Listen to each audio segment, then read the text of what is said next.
Hey, welcome back to the Disney Plus Everyday Challenge, and today we have Merry Liddle Christmas Baby. Sure, it's a Liddle is spelled Liddle, as you can see here. Why spell it that way? Well, it's because it's the name of the family that is featured in this story. It's actually a multi-family story, and this is actually it is a Lifetime movie, and it's actually the third in a series of Liddle movies, actually Liddle Christmas movies. The first one was A Merry Little Christmas, then it was A Merry Little Christmas Wedding, and then there was A Merry Little Christmas Baby. And the first two aren't on here. And they're, of course, at the very end of this film, not to spoil anything really, the family is sort of getting together for their last shot, and they talk about what are we going to do next year for Christmas? Maybe we'll go to Hawaii or whatever. It's the kind of thing. This is an annual tradition kind of film, but it turned out that this is the last of the series, and the other two are not on Disney Plus. So at least it's the last of the series from what I could tell from looking at IMDb. And also looking at Disney Plus. Disney has only this, and then IMDb only lists 3. And this is from 2021. It is an hour and 28 minutes long. It fits within the Lifetime movie maximum allowable time. And this is actually a very... I know I said this yesterday with the last film, but this is completely different from the standard Christmas romance films. There's plenty of romance. There's plenty of... It's more of a family film, and more about... it centers around 3 sisters and their husbands, their children, and the children to be. They're also their father and grandmother, who she doesn't appear throughout the film except on like an iPad. Played by Debbie Morgan. She, if you ever watched soap operas back in the day, the soap operas still exist, but not too many of them. She was on everything from Young and the Restless to All My Children to General Hospital, all at different points. The actors from soap operas tend to bounce around between series every so often. When they're popular enough, they can just demand a wage, and if it's not doing so well there, they could just kill her off and go to another soap. And if she wants to go back, well, they just bring her back from the dead, or they're the twin sister. It's just how it works. So Debbie Morgan is in an iPad. At first, I thought that maybe whoever was playing the grandma, since I had not seen the previous films, maybe she passed away, or maybe she just couldn't ink a deal to appear again in the series. Well, no, it just happens to be that she didn't want to be around anybody, I guess, or she couldn't. Because this is released in 2021, it means that it was filmed during COVID, and it is a pretty expansive group of people here, and she may not have had the ability to either be vaccinated or just she just couldn't be around that many people, take the risk with her health. Maybe she had an autoimmune disease. I don't know. Either way, I'm betting money that COVID had something to do with it. So this is all beside the point. If you're looking for a different type of Christmas movie from all the other ones that are on Lifetime through Disney Plus, and you don't necessarily need to know that what goes on with this family in the previous 2 films. It helps probably, but again, you can't find them on Disney Plus. Because that's what it was making me wonder. I did a little bit more research on what was going on here. Oh, there are 3, and it's a progression. And as their family grows and changes, well, they discover new things about each other, and it's sort of split into the 3 different groups: the sisters, the husbands of the sisters, and the children of the sisters, and then Grandpa floats around between all of them. And of course, the main girl, probably the one you know the best, is Kelly Rowland. Yeah, she's from Destiny's Child, and she's done lots of acting as well beyond that, but that's what I know her from. She she is very pregnant at the beginning of this film, and of course it's barely not even a week outside of Christmas, and they're all deciding to have her baby shower. Everybody's trying to do their own kind of business. One of the sisters,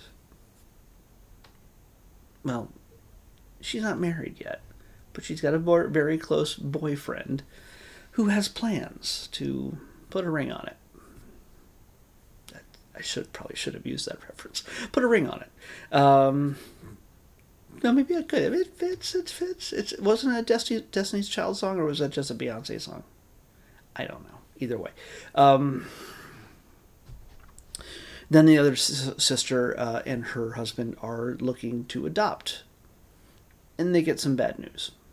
But their story, while really doesn't enter into the story until almost halfway through the film. At least I didn't really pay attention to it. Maybe I missed it, but their story doesn't really come into play until the latter half of the film. But it is the most impactful, the most emotional one.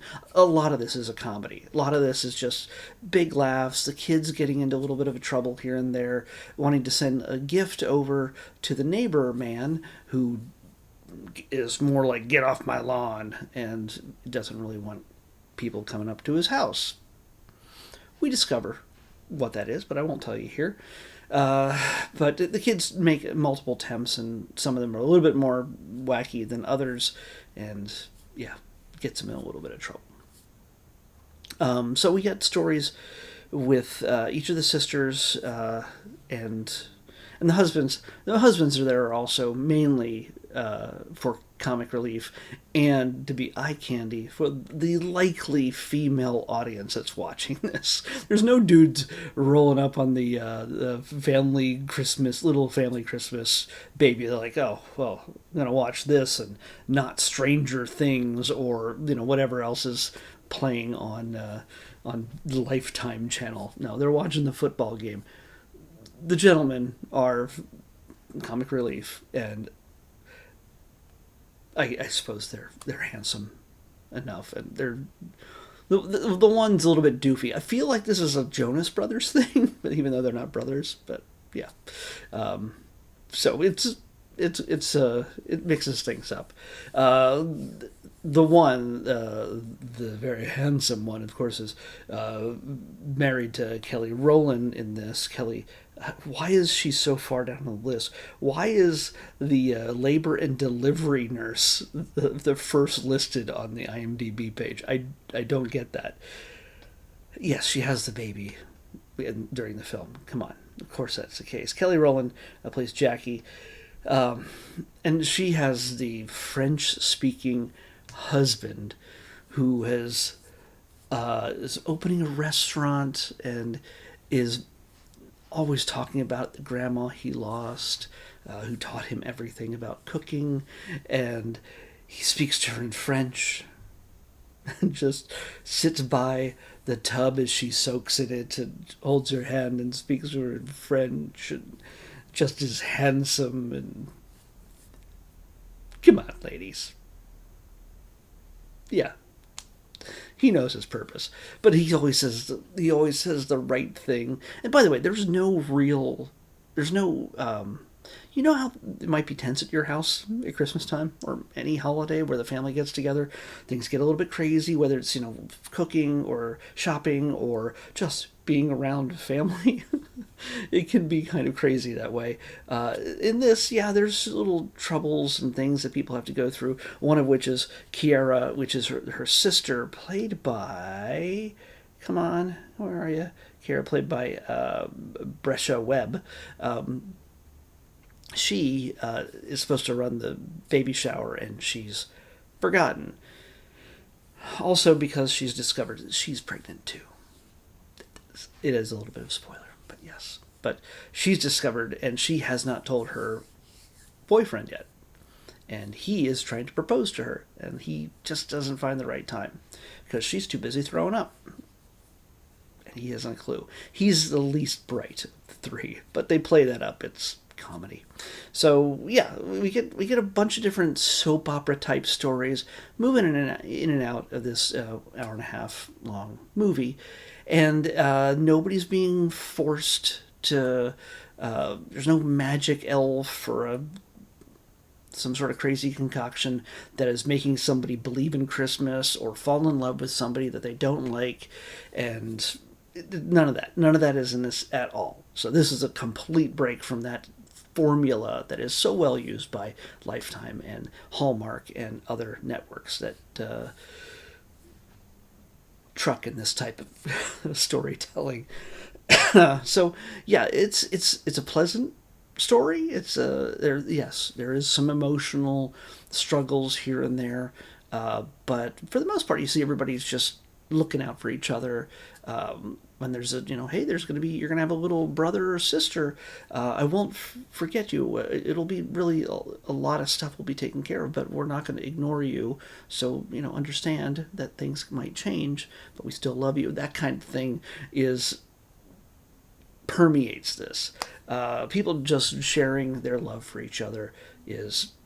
If you want to hear something or watch something that has that kind of thing, even if it's not happening in your own home, this was a movie for you, without any of the contrived romance situations. So tomorrow's episode is going to be. Let's see what we got here. Oh, it's a short. We went through our three, and we're going to do a short, and then we're going to do three more. So it's pretty much the cycle that it's going to be as far as almost all the way to Christmas. So yeah, what we have tomorrow is From Our Family to Yours, Lola. It is a single animated short that is made by Disney. From their family to yours, Lola, on the next Disney Plus Everyday Challenge. I'll see you back here tomorrow with that.